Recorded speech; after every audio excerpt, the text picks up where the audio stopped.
Hallelujah! Praise the lord. దేవుని నామంలో మీ అందరికీ వందనాలు. ఈరోజు దేవుని వాక్యం ఏంటో చూద్దామా? 1 యోహాను 4వ అధ్యాయం 4వ వచనం.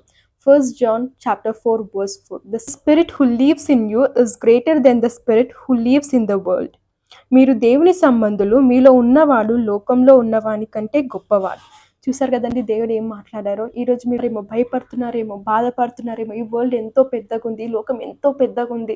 అవునా, ఈ లోకంలో ఉన్న వాళ్ళు నాకన్నా గొప్పగా ఉన్నారు, నాకన్నా గొప్ప నాలెడ్జ్ ఉంది, నాకన్నా గొప్ప బ్యాక్గ్రౌండ్ ఉంది, నేను ఉండలేనేమో, వారితో కంపేర్ చేసుకుంటే నేను ఓడిపోతానేమో, రేపు నాకు పరీక్షలు ఉన్నాయి, లేదా రేపు నాకు ఇంటర్వ్యూ ఉంది, వాటిల్లో నేను వెనకడుగులోనే ఉన్నాను, ఎందుకంటే నాకన్నా ముందున్న వారు గొప్పగా ఉన్నారు, గొప్ప నాలెడ్జ్తో ఉన్నారని నువ్వు అనుకుంటున్నావేమో.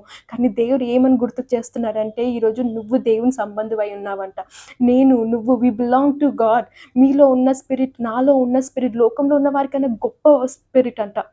అవునా, మనతో కంపేర్ చేసుకుంటే లోకంలో ఉన్న వాళ్ళు ఎందుకు కూడా ఆ స్టాండర్డ్కి కూడా రాడంట. అవునా, ఒకటే చెప్తున్నారండి మనందరికీ, భయపడవద్దు, దిగులు పడవద్దు. అవునా, పేరు పెట్టి పిలిచారంట నిన్ను నన్ను.